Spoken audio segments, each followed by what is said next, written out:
Inside this room, all of my dreams become realities, and some of my realities become dreams. What in the wide, wide world of sports is going on here? Alive! It's alive! It's alive! You are listening to The Wilder Ride, getting wilder by the minute.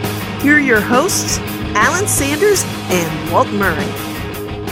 Welcome back, everybody, to The Wilder Ride, getting wilder by the minute, a podcast where we are breaking down and celebrating young Frankenstein, one Groucho Marx impression at a time. I'm Alan Sanders, I'm your host. And I'm Walt Murray, your co-host. And joining us again for Hump Day, a perfect day when we're talking about Igor in this scene coming up, but perfect day to have with us Jeff Lieboff, a co-host of Radio Labyrinth, a podcast that gets into pop culture and news and other weird rabbit trails like we often do here. Jeff, welcome back. Hey, thanks for me, guys. It's great to have you here. And again, if folks who've missed it earlier this week, I want to say again a quick shout out. I know Monday we did, but thank you for having us on Radio Labyrinth a couple of months back. It gave us a kind of that little bit of a push to get audiences sort of primed and ready for the start of this show, and we really appreciate it. Yeah, we appreciated having you guys on. I know Tim told me as soon as he found out that you guys were going to do a Gene Wilder podcast and said, well, we definitely got to get these guys on the show. Well, that's awesome. I mean, because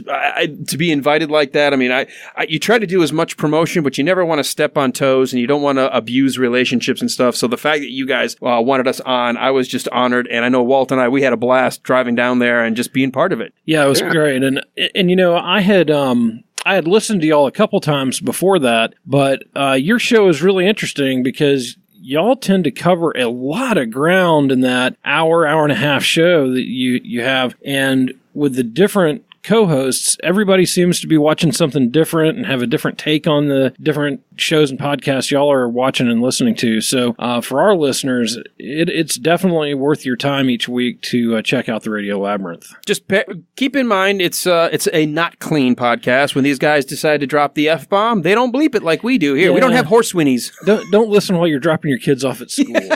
Or depending, if you're the kind of parent I was. No. Bad. Well, let's get into what we're talking about today. Hump Day, halfway through the week. We are talking minute number 88. Not miles per hour. We're not going back in time, nor the date I graduated high school or the year. We are talking minute 88, where Inga starts off, well, I assist Dr. Frankenstein in the laboratory, and it ends with the guard saying, nice and cozy, to a chained up Frankenstein's creature. So a lot's happening in this minute, so let's get to it right off the bat, because at the very beginning, Walt, Elizabeth is grilling Inga, and she makes that point that she just said yesterday. What is it exactly that you do? Yeah, she is very suspicious right out of the box as soon as she takes a look at Inga, that there may be something going on here. I mean, she's not dressed like a lab assistant in this scene. It looks like Elizabeth interrupted a private dinner. Yes. Yeah, and Freddy's got his tie on, as ordered by Frau Bluka. So, they're very, there are reasons to be suspicious here, I think. Yeah, just getting a look at her. She does not look like your typical. I think Igor looks more like the typical lab assistant. Right. I mean, you're expecting him to be like the henchman, the hired help, the goof, whatever that's there to sort of help the gopher, right? Yeah. But she, first of all, she's dressed beautifully. Mm-hmm. Her hair is done. Looks beautiful. It looks like she's on a date. Yeah. And I really appreciate all of the costuming in this scene, but particularly for her, it is very out of the ordinary for what you would expect for somebody who is the hired hand. Well, shout out to Phyllis Garr, her mom. That's right. She dressed everybody. Well, she dressed all the ladies. That's right.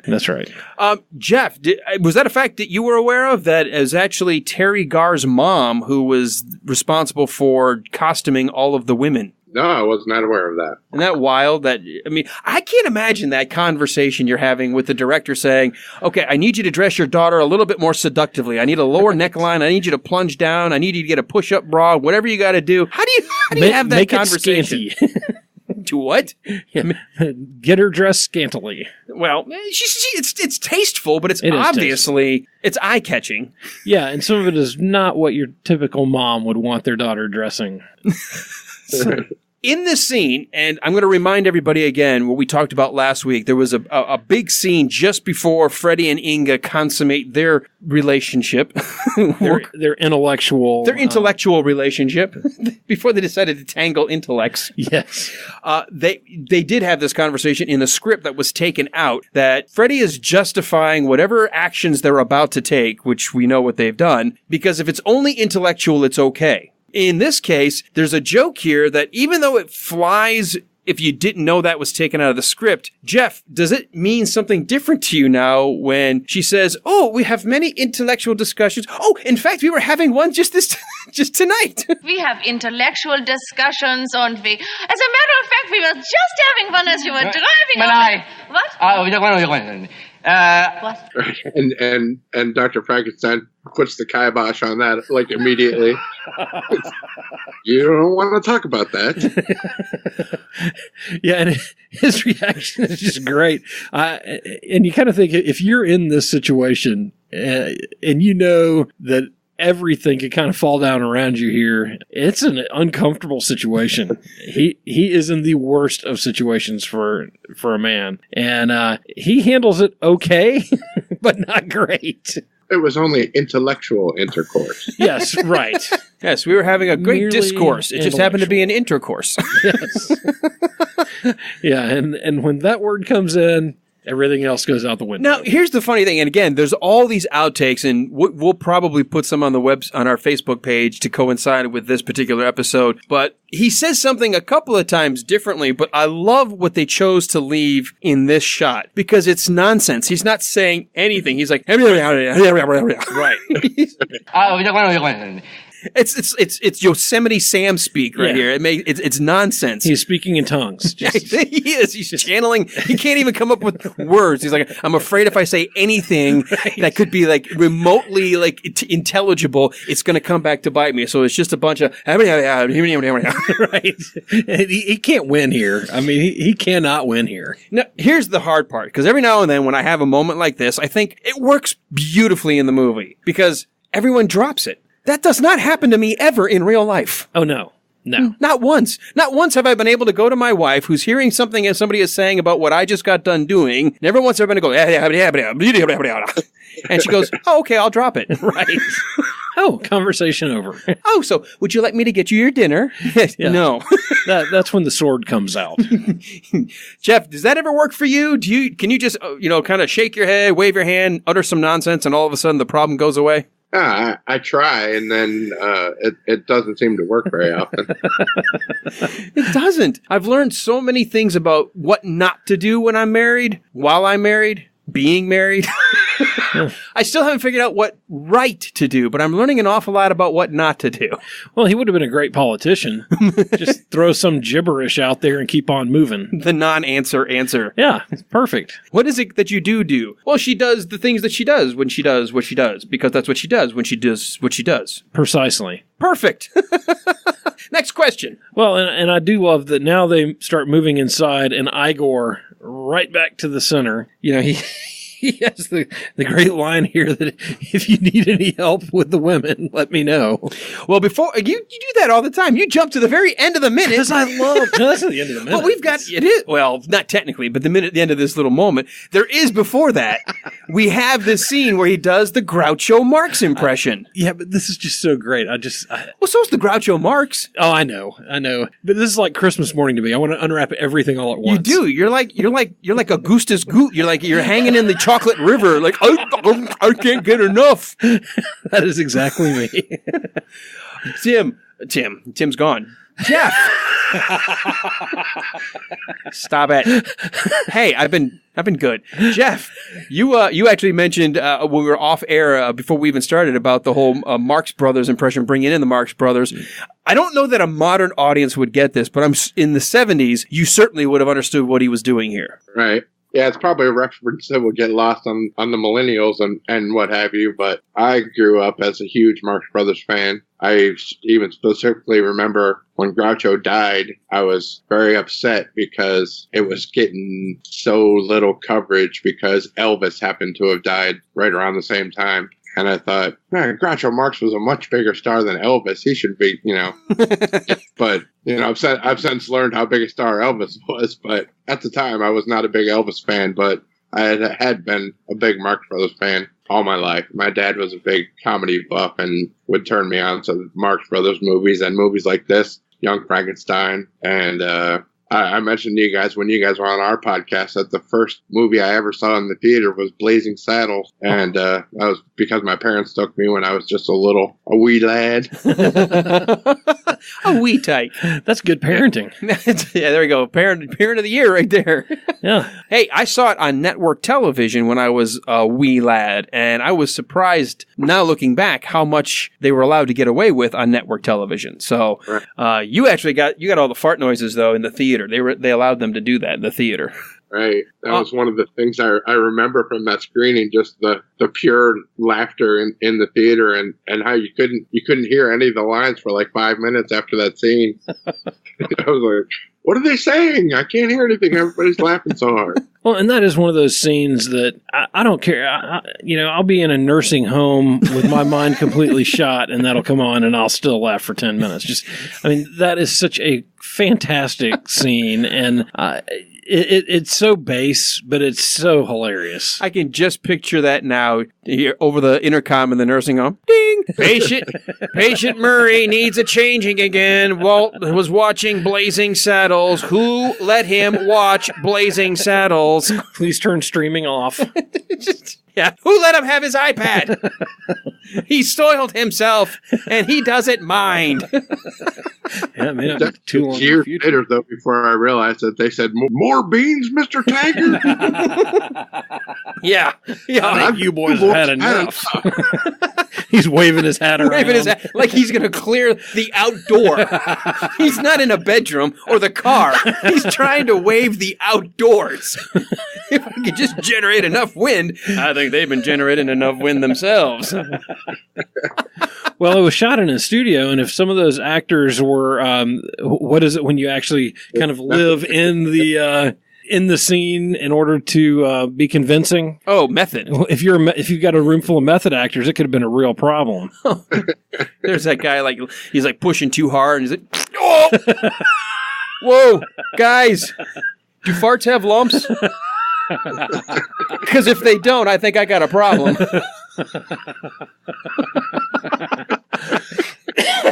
I hate that. I hate that. I hate when you're sitting there and you're thinking, okay, I can let this go out, and all of a sudden you realize, wait a minute, something's moist. And yes, I use the word moist. And that's not supposed to be. What just happened? Jeff, we learn way too much about Alan on this podcast. I'm willing to share. There's a story we told on the Radio Labyrinth, too, about the time Tim had to, we were seeing a movie, and Tim had to leave the movie and go next door to Old Navy and buy new shorts and underwear.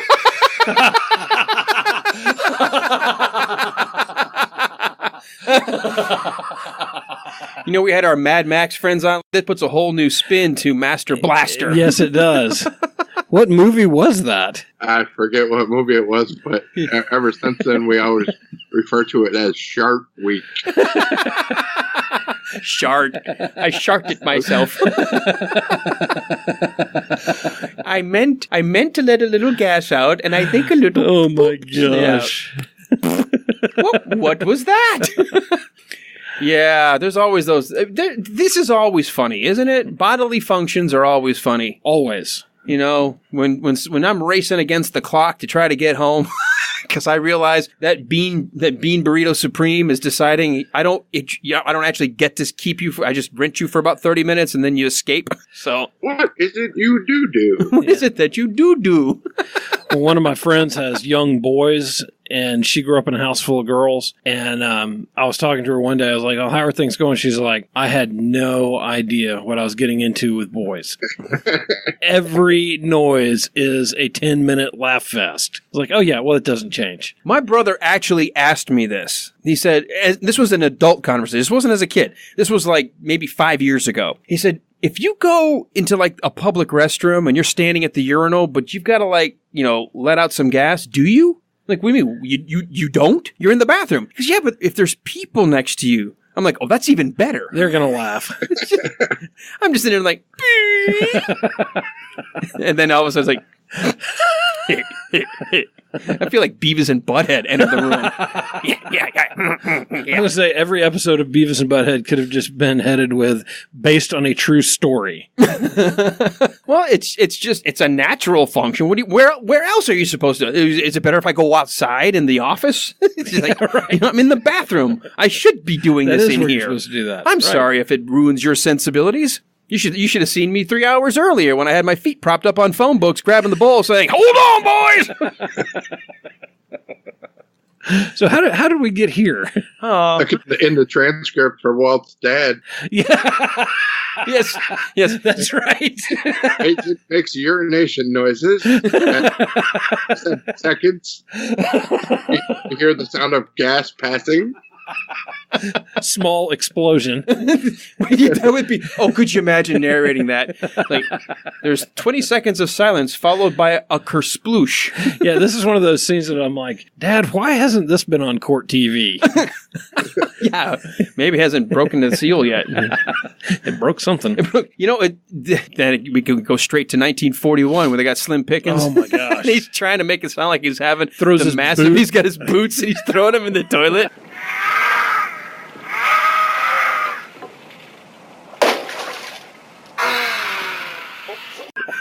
It's like, and the admiral of the Navy, he's like, "This is not honorable." Well, that was, of course, right after the scene where he's got the Harry Carey sword. Yeah, guys, why don't you pass that around? One genuine Harry Carey knife. Feel free to pass that around in case any of your boys want to use it.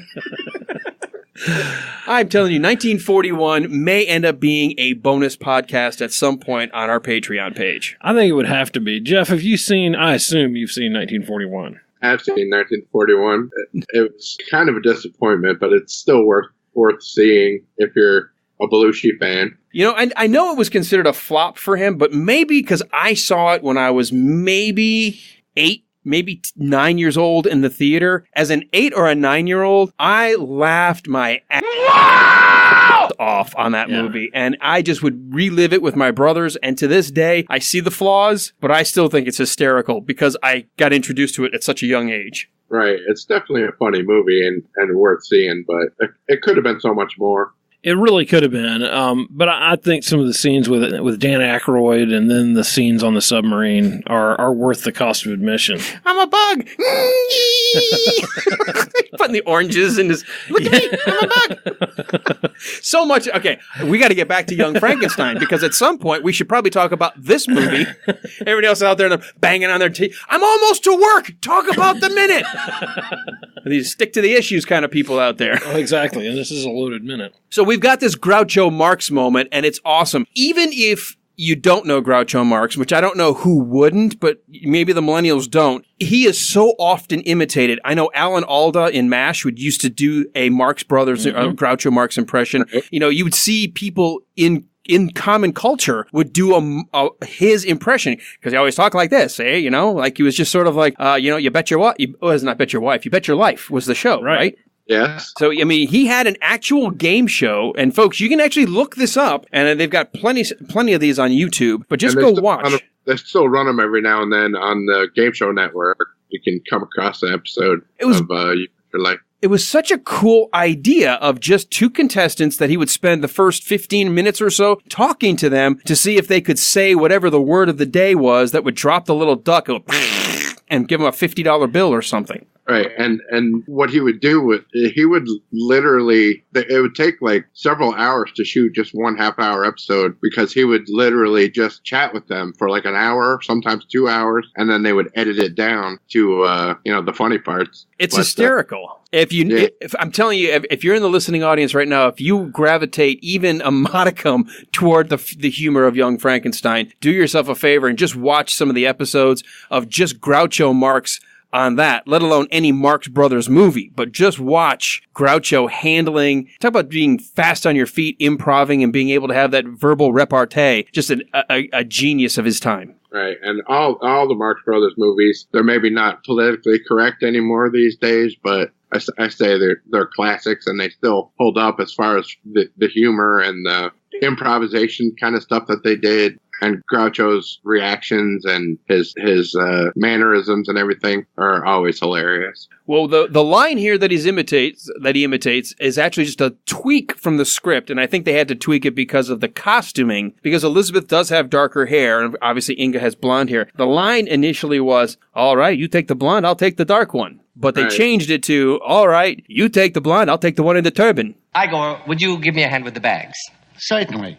You take the blonde and I'll take the one in the turban. Right. Yeah, and I think I've always, I don't know where it got messed up in my mind, but I think I've seen so many of the outtakes that I keep going back to you take the blonde, I'll take the brunette. And, but yeah, you're right. It is the one in the turban. I'll take the one in the turban. And every single person who has ever imitated Groucho Marx, there's always some innuendo or underlying thing with the way they're delivering that line. It's almost like you imitate Groucho Marx if you want to have a double entendre with what you're saying. Right. It's almost become synonymous. Like, if I could say, hey, you take this one, I'll take that one. Well, that's fine. But if I say, hey, you take this one, I'll take that one. It suddenly becomes like, you're up to exactly something. What's going on. It's the old Louis Grizzard used to say here in Atlanta, he used to say there's two definitions for naked. So he goes, you've got the word naked, N-A-K-E-D, which basically means you have no clothes on. Or you've got naked, N-E-K-K by God I-D, which means you're naked and up to something. That's right.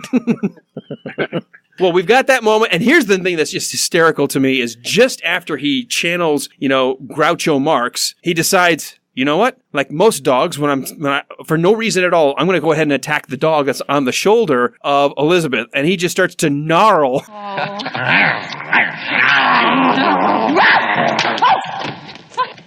Stop that. I'm talking about the luggage. At the poor dog, ripping it literally apart from what's holding it back together. It comes unclasped. And those outtakes of that scene are hilarious. Did you see the outtake where he's got like a piece of the fur actually in his mouth? Yeah, it's like he bit the leg off. And stuck in his mouth. And then he still tries to deliver his line with it. He's like... It's fantastic. I mean, it's just, I don't know how they could hold themselves together. And in fact, I will argue here that Gene Wilder breaks character. He is laughing after this, and he's trying to talk through the line, and you can hear through his voice just a little bit of that, just do this, Igor. I told you to get their bag. Stop that. I'm talking about the luggage. He's got a giggle in his voice. Yeah, definitely, for sure. And when Elizabeth hits him with her little handbag and stuff, like, down, boy, down. And she's kind of swooning. And you can tell she's had it. She's had it enough with Igor. Well, by this point, I don't know how many takes they've gone through before they decided to just keep this four-person shot. But, they finally decide, all right, we've had enough. Let's get inside. He goes, come on, ladies. And then Igor gets one last line. It's going to be a long night. If you need any help with the girls, please don't hesitate.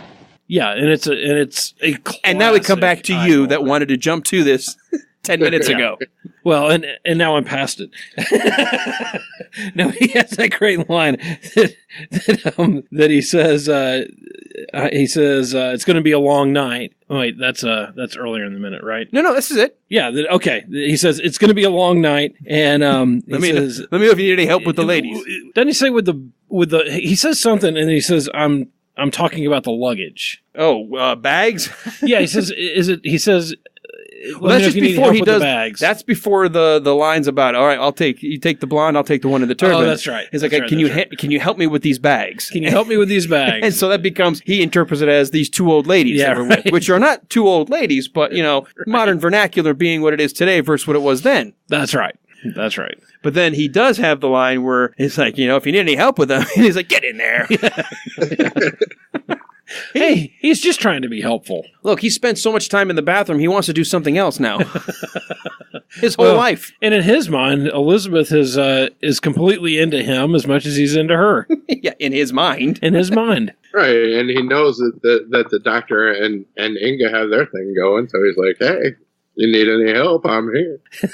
Well, here's something taken out of the script. They did not film this, and it was one of these things, again, this whole scene we've been talking about for the last couple of days has been more improv and on the set changes than there was dialogue from the original. But when Freddy says, no, I mean the luggage, Igor says, certainly, master, in the script. And then as they're walking inside, they show Igor with some luggage. Elizabeth and Inga are walking with Frau Blucher behind, which Frau Blucher's nowhere in this scene here at all. Yeah. And Freddy struggling with the large suitcase. Elizabeth suddenly says, what a strange fellow. And Freddy says, yes, he's a little bit tilted. Harmless, though. And Elizabeth says, why does he call you master? Freddy stares at her. Are you suggesting that I call him master? Elizabeth, why, no, of course not. I just meant... Freddy, well, alrighty then. And just so kind of ends it in a little terse scene. And then we dissolve to a 6-year-old girl walking innocently along a narrow, menacing alley lit only by moonlight. Behind her, there slowly appears a growing 20-foot shadow. When the shadow is almost upon her, the girl turns around and faces her pursuer. It is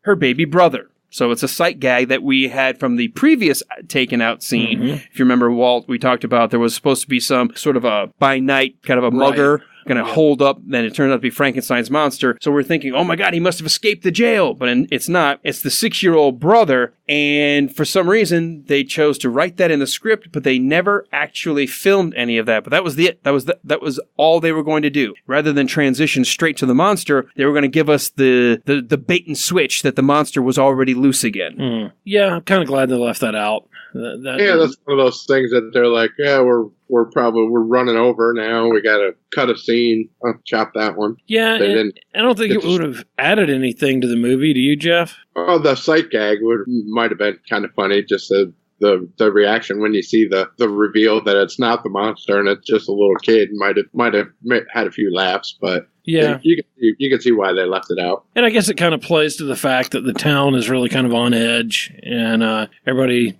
knows the monster's around. I do think if you remove the prior scene, which they did, they took out the scene where a guy was going to hold up the person walking up the street, and it's a lumbering shadow, and it turns out that when he turns the corner with his knife, it's Frankenstein's monster, and the guy freaks out and goes, here, take everything I've got. If you don't have that scene to butt up against this one, it sort of, it might give you a visual chuckle, but it doesn't even really explain why it needs to be there, because you lost the gag before that showed a lumbering shadow was the actual monster. Now the lumbering shadow turns out to be a 6-year-old. You don't have the bookends of the joke anymore. Sure.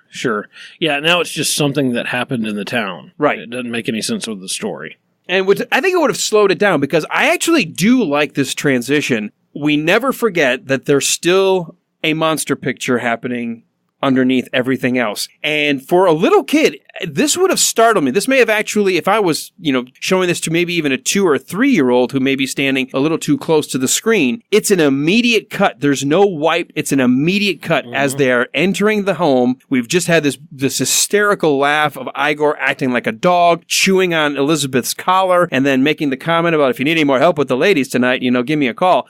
It jumps to the monster yelling and ripping his head back, trying to escape his bonds. This was startling. And if I had been a little kid, this may have even made me cry. Yeah, and you the fact that you kind of do forget that it is a comedy and it is a monster movie, and they make that jump back and forth. I was kind of, when I saw his face, I was kind of waiting for a joke, but obviously this is a cut to a kind of dark scene. Well, the way Peter Boyle plays it, though, it's great. Just the look on his face and like the anguish in his yell. It is a little disarming. Just the fact that it's Peter Boyle. You know what? what I think interesting here is it almost looks like something was happening prior to us getting here, because I don't know if he's waking up from a nightmare or something's happening in the cell, because the very clip as the door closes, and it's literally the cut takes place on the door closing. Just as we see Freddy and Igor close the door to the castle, it immediately shows Peter Boyle, who yells and lurches back, almost like he's been startled by something, because then he looks up and around, and there's nothing that we see. But the door of the castle closes, but maybe they were going to have the door of the cell open and have the guard come in. Maybe. As like a transition. What's funny here is this particular scene, unless it's buried somewhere deep that I haven't been able to find, is not in the script. The scene here with the guard being, less than civil with his captive. Well, it's interesting. I was trying to figure out when I was rewatching this minute whether he had done something to him, whether he had hit him with a nightstick or whatever. He does have a nightstick under his arm, but it does kind of look like a look of pain on his face when you first see him. And I can't figure it out, because it certainly is a great jump scare. We hear this roar and he reaches back, but then he's almost got that look of like he's pained or something, or like he's looking for something, the source of whatever just made him growl. Right. Yeah, it's kind of interesting, and it's a little hard to figure out, but it is a powerful scene. Like I said, a dark scene. But the actor who plays the sadistic jailer is Oscar Berenghi Jr., and he was in everything back in the 70s. He was in Everything You Want to Know About Sex, But We're Afraid to Ask. Yeah, yep. And The Untouchables. And he even played Eva's father on Green Acres. Oh, okay. So he had all kinds of stuff. He was in The Twilight Zone. He was on the Doris Day Show, which the mother of the little girl had been in. Mannix, Columbo, Cannon, Get Smart, the FBI series, and even the 66 Batman. But he didn't start acting until later in life. He and his family had fled Nazi Germany. Really? And he was actually Hungarian, but his dad is a famous actor from a generation before. And so they were able to get out of Germany. Originally, he went to South America before he could come to the United States, but his dad was in the U.S. So anyway, a well-accomplished actor and well-accomplished acting family. And I think he does a great job here, because I'm very convinced that he hates the monster and that he is more than happy to torture the monster or kill the monster or whatever he needs to do. I know this is an allusion back to Frankenstein, the original, because there is a scene like this where Frankenstein's creature strangles and kills a guard. And so this is a nice tie-in to that. But this is actually the only true, and I guess we're supposed to assume he's dead. I mean, he looks pretty vicious here in this. I don't know if we get to it, not quite in this minute, but this guard is going to reach a demise at the hands of the creature. It's probably the most serious part of this entire movie. Yeah, it's pretty intense, and it does kind of come to fruition in the next minute, but I don't remember what my reaction was when I originally saw this guy, but looking at this minute, I hate that guy. Because I think my sympathies really lie with the monster at this point. When you think about it, and Jeff, I'll get you to weigh in on this, we mentioned this before, another outtake, that the abnormal brain, actually, they had a file on it, and they didn't film this, but it was in the script that when they went back to look at, what are the notes about the brain, they realized that the reason it was labeled abnormal is that it wasn't necessarily that there was anything wrong in the sense of being, lacking a high IQ or being somehow, mentally deficient. The abnormalcy was if you treated the creature with respect, it would be completely fine and gentle and no issues. But if you belittled it, if you made fun of it, or if you startled it with fire, then it would resort to what in the note said of a more caveman type mentality, much more of the, more of a Neanderthal sort of existence in his brain. So we don't have that. But what we did get is when the creature ran into the girl, he didn't do anything to hurt her, and she didn't do anything to make him feel bad. When he even ran into the blind man, up until he lit his thumb on fire, he was allowing that blind man to have his way with him. So we already have sense that the creature has, I almost sound like Star Wars or something, is just good in him.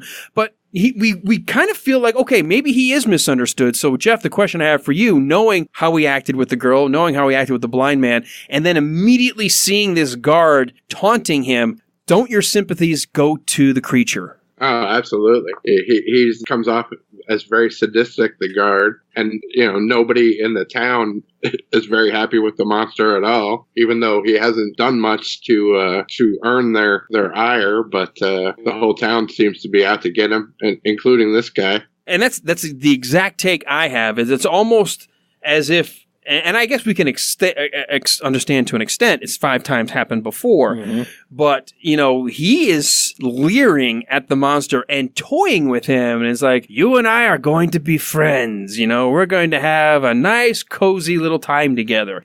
But you don't get the sense of he really means a cozy time. He means that typical sadistic jailer, right. I'm going to have a good time. You're not. Right. This is kind of the same line that you hear before the torture starts. Oh, yeah. You're going to enjoy this. Right. Or, I'm going to enjoy this more than you. Yeah, right. This is going to hurt you a lot more than it's going to hurt me. And you see the cigarette over his ear, too, so like there's going to be some fire coming. Something bad is about to really happen here. Yep. And here's the other thing I mentioned before when we were talking about the strength of the bands on the table. I looked at how weak those bands are, and obviously the town knows because look at this. They're taking no chances. This guy is shackled. He looks like the ghost of Jacob Marley coming to visit, Scrooge. All right. Yeah, I think he's got 6 chains tied around that, attached to that neck brace. It's at least he's got 1, 2, 3, 4, 5. It's probably closer to 8 or 10 chains. Could be. And there's cuffs too, right? Yep. That he brings. Yeah. Yeah, because he's got the collar. There's all these fasteners for and these are not small chains. This is like, to me, that looks secure. Like this, I'm like, okay, he's fine. It should be. Right. That should be enough to hold him. I mean, those are heavy duty link chains. So I'm at this point feeling pretty bad for the monster and seeing this guy taunting him and he's smiling while he's doing it. Very sadistic. Yep. Yeah. So, well, at this point, we're at the end of this minute where he's basically saying the last line the guard is saying to the monster is, nice and cozy. And he's enjoying that. Before we move on to letting this minute end and moving into tomorrow's minute, Jeff, do you have anything else you want to talk about with this particular minute number 88? Just, and I'll probably pronounce the guy's name. Walt could pronounce it better. Oscar Barigi. Sure. I just took a crack at it and tried to sound smart. Right. That guy only lived to be 58 years old, but he had a ton of credit. And I wasn't sure. I wasn't aware that he started so late. But he racked up quite a few in his I guess he passed in 1976. Wow, just 2 years after this. So this was one of his last shows or last credits. Wow. Back in that day, if you were a competent and funny and on your feet actor, you could do a lot of TV work, a lot of guest spots. You'd show up on shows as TV shows as a working actor. Right. Yeah, and he had the natural European accent. And, kind of he had that look of a bad guy. Mm-hmm. Here's what I do like, and I'm glad you brought the accent up because I was going to bring it more into play tomorrow. This is, I think, as close to his normal voice. He's not doing, like everybody else is either doing their version of German or their version of English. Right. To be kind of funny that, Mel Brooks said, well, in the original Frankenstein, like all the bad guys talked with the British accent. We still do that to this day. That's why the Empire, apparently, they're all from England, Mm-hmm. But this is a very, like you said, Hungarian style accent. Yeah, and it is one of the more convincing, Eastern or Middle European accents in the movie. He seems to have a handle on where he came from. He seems to. Yeah, he seems to. Walt, do you have anything else in your notes? No. Good minute, and we're headed for a very interesting minute tomorrow. Yes, we are. Well, Jeff, you have a podcast that you are a co-host on. If someone who has been listening this week says, you know what, I kind of want to get his insights and maybe not look at a movie a minute at a time, but maybe look at what's happened this past week in news or movies or wherever else, where can they go? We're on iTunes. We're called Radio Labyrinth. You could probably find us on all your podcast catching apps, your Stitchers and whatnot, wherever you get your podcasts. And we come out usually every Friday. and we talk about whatever shows we're watching, what's going on in news and pop culture, and try to keep the politics out of it. But with Tim, sometimes it bleeds over a little bit. Well, and you guys have some merchandising opportunities for folks who want to proudly support the Radio Labyrinth podcast. Where's your online store? We don't have one currently going. We use T-Blaster, which is a company here in Atlanta, but we're trying to get a new one going pretty soon. It's TEEBLASTER.com, and they basically will fulfill, your T-shirt needs, on demand, so you don't have to have a minimum order or anything. And I think we've sold about three different shirts for the podcast so far. 3 different designs. Yeah, 3 different designs. Because if you said you only sold 3, then I'm going to cut this all out, and then because that's not impressive. We've sold out. Awesome. You've got a pretty good group of listeners and followers as well. You've got a lot of people that subscribe. I know I'm a subscriber to the podcast because there are those days that I just can't get to all of my shows. But what's great about anything that's been out there, if you subscribe and you set your settings correctly, I have it set to automatically download. So even if I'm disconnected, I can go back and listen to shows that I've missed. And folks, I'm telling you, you're going to chuckle, you're going to laugh. There's a lot of great voices, a lot of great discussion. And we even actually showed up in an earlier episode of Radio Labyrinth back in, I think, was it early March? Yeah. March of 2018, depending when you're listening to this podcast. But that's so cool, and I'm so glad you guys are being here. And, Jeff, are you going to be able to hang out and come back tomorrow and continue this scene? Sure. Oh, fantastic. Walt, someone who's listening to us right now trying to ramble on and say, hey, wrap this up. I'm already in my parking space at work. How do people learn a little bit more about The Wilder Ride? Well, as soon as you get to your desk, you're going to want to go to facebook.com/The Wilder Ride and join the listeners group and spend some time there. There's a lot of great information there. Jeff chimes in from time to time. We've got several other people that you've heard on the show who are joining in, and then just a lot of great discussion. And I know a couple of times over the last week, we've talked about something on the show, and then one of the listeners has brought up something that I either didn't think about or didn't know about in that minute. And if you're enjoying it, share it, like it, put it out there for all your friends to follow and like it too. We want to try to grow our audiences like everybody else. We want the biggest audience possible. That's right. And I actually found out earlier this week that my mom is listening every day. So, did you have to answer some questions? I had some explaining to do. You tell her right now. Say, Mom, don't listen to minutes 61 through 65. That I asked her to skip. Specifically the ones where we said, "Can you tell us about your brush with law enforcement?" Oh no, she unfortunately knows. Oh, she's aware of that. Yeah. Well, folks, we definitely want you to come on back. If you're just stumbled across the show now, go on back, binge listen. That's cool that it's out there. Listen at your leisure. And if you like what you're listening and like what you're hearing, go out to iTunes, give us a 5-star rating, leave us a comment. That comment actually drives more weight to the rating and helps other people find our show. So come back tomorrow, minute number 89, where we will continue with the guard saying, just like old friends. And we end with an angry mob, including full with torches and implements of destruction, and they're all gathering in the town square for something. Apparently the HOA meeting is getting out of hand. So come on back tomorrow for more of The Wilder Ride. I'm talking about the luggage. Hey, you take the one you take the blonde. I'm going to take the one in the turban. Huh? The turban. I got to buy a turban. Hey. Walter, it's your mom. Why you got so many horses in the studio then?